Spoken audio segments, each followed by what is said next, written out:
Hi guys, Olive here. Here today to recommend some fiction and nonfiction matchups. This is a type of video that I've been doing basically since my channel got started. Way before I even had a booktube channel, I developed a fondness for matching up a fiction book and a nonfiction book that were in some way connected, and I would read them either at the same time or around the same time, and I had great results with it. I would pick these pairings based mainly on subject matter or author, but really I was looking for a link between the two books in any way I could find it. So for example, I would read a novel written by a famous author at the same time as I read a biography of that exact same author. I would read a history book about a specific time period, while at the same time reading a historical fiction novel that is set during that time period. Or I would read a nonfiction book that the author of a fiction work consulted for research during their writing process, things like that. Reading books in pairs like this has really enhanced my reading experiences over the years because I get to learn about a topic in a nonfiction book and then I get to see it come to life in the work of fiction. So when I get a pairing right, I feel so much more invested in what I read. I come out of the whole experience of reading both of those books with so much more of a command over what I just read. I feel like I understand it so much more. And because I'm experiencing that topic in more than one way in two different books, I feel like I retain what I read so much more than I would have if I had just taken on those books by themselves. What I have noticed over the years, however, is that it can be really difficult to make a really good pairing. Before you've read one or both of the books, you don't know what the content inside of those books is, so how do you know what book to match it up with? And for that reason, for a number of years now, I've been making these recommendations videos of fiction and nonfiction pairings that I think would work beautifully together and that I think you would get a lot out of. So I have 5 more fiction and nonfiction matchups to recommend to you in today's video, and let's get started. My first pairing is a bookish one. I recommend that you read or perhaps even reread the very famous novel The Alchemist by Paulo Coelho alongside a newish nonfiction book. It came out last year. It's called The Book Collectors by Delphine Minuit. In the nonfiction book, The Book Collectors, the author, Delphine Minuit, is telling the story of this underground library in Syria that was started when people started collecting the books they found in the wreckage of the Syrian civil war. The collection kept growing and growing as they found more books in the wreckage, and citizens of this town, Dareya, which is a suburb of Damascus, they would turn to this library for a mental escape from the devastations of war raging all around them, and also for a sense of community. I recommend you read The Alchemist by Paulo Coelho alongside The Book Collectors because, according to the author, The Alchemist was actually the #1 checked out title from that underground library.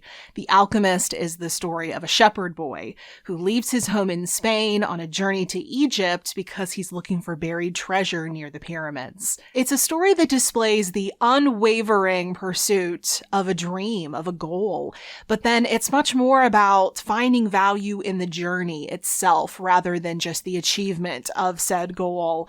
And I'm assuming that really appealed to Syrian readers checking out this book from the library, looking for some much needed escapism while they were going through the unimaginable. I think if you read The Alchemist around the same time as you read The Book Collectors, you'll be able to relate to the Syrian people discussed within The Book Collectors that much more. You'll be able to understand them more because you'll literally be sharing a reading experience with them.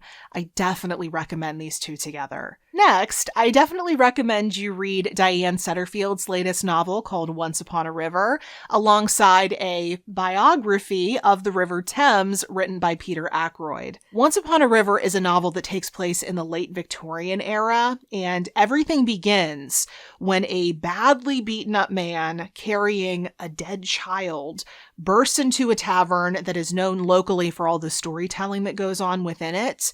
No one knows who this man is or how this child, who was very clearly dead, miraculously comes back to life. The rest of this book is about the mystery of that child, but we focus on a very large cast of characters.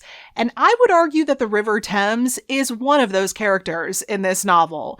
I mean, the word river is in the title of this book. The River Thames may as well be a living, breathing thing in this book. It is that important to the story. So what better book to read it alongside of than Peter Ackroyd's comprehensive history of the river, beginning in prehistoric times, moving all the way up through the present day, or at least the mid-2000s when this book was published.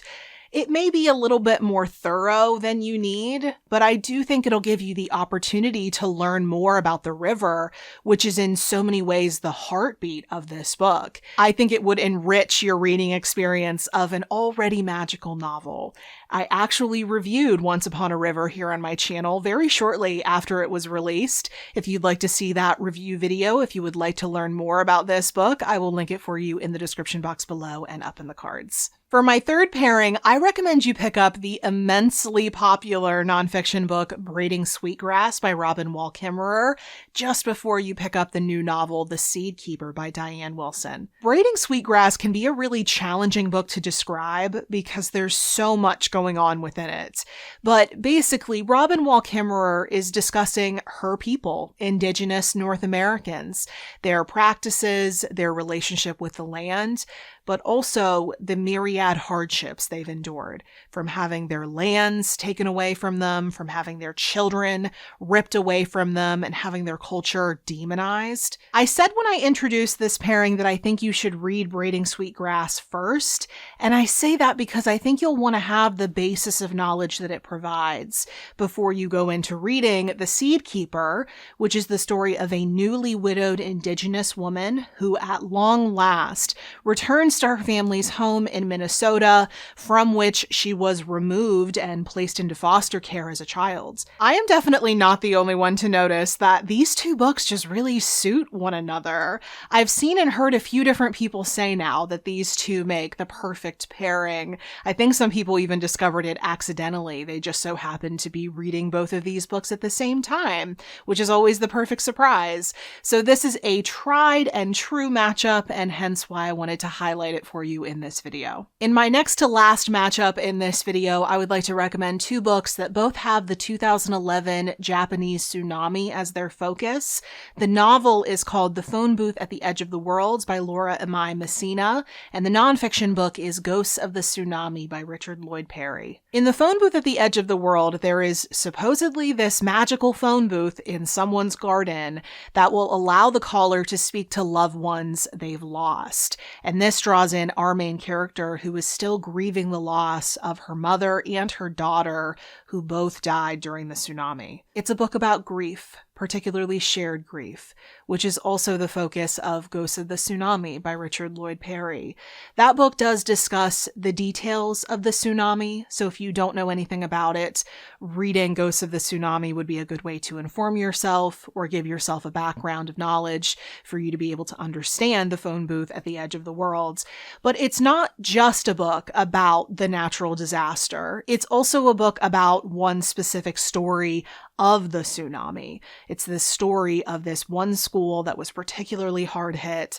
It's about the parents of the children who were lost and their shared grief, their search for answers. So while this isn't the most uplifting duo on this list, if you want to understand more about the tsunami and the impact that it had, not just in a physical sense, but also an emotional sense, these two together would likely help you do that. And finally, let's do a lighter matchup to close out this video. I recommend you read The Liar's Dictionary by Ellie Williams around the same time that you read Word by Word by Corey Stamper. Both of these books are about dictionaries. In the novel, The Liar's Dictionary, our main character, Mallory, is an intern at a kooky and struggling dictionary company, and her boss has just discovered, to his horror, that there are a bunch of fake entries littered across the dictionary, and he wants his intern, Mallory, to weed them out. In the nonfiction book, we also hear from someone who works for a dictionary. The author, Corey Stamper, has been an editor at Merriam-Webster for a very long time, and in this book, which is kind of her memoir, she talks about her job and what all goes into it, and at the same time, she's having a grander conversation about what is and isn't the job of a dictionary. Both of these books are playgrounds for word nerds. They're thought-provoking, definitely very brainy, but also just so much fun. If you are someone who deeply loves words, then this is the pairing for you. And if you would like to hear more about the novel, The Liar's Dictionary, I actually wrote a review of it for Harvard Review, and I will link that for you in the description box below if you'd like to learn more about it. So those were 5 fiction and nonfiction matchups that I personally recommend, but if you want more like this, be sure to check out the description box below because I will provide links to all of the videos I've done like this in prior years.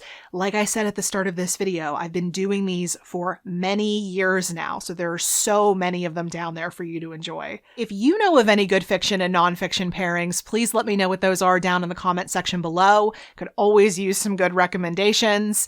Any other more general comments or questions you may have can go there as well. And if you would like to keep up with what I'm reading and writing about right now, you can find me on a variety of places around the internet, including Goodreads and Instagram, where I'm the most active. The links to everywhere you can find me will be at the bottom of the description box below. Thank you so much for watching. I hope you're having a wonderful day. I will see you in the next video. Bye.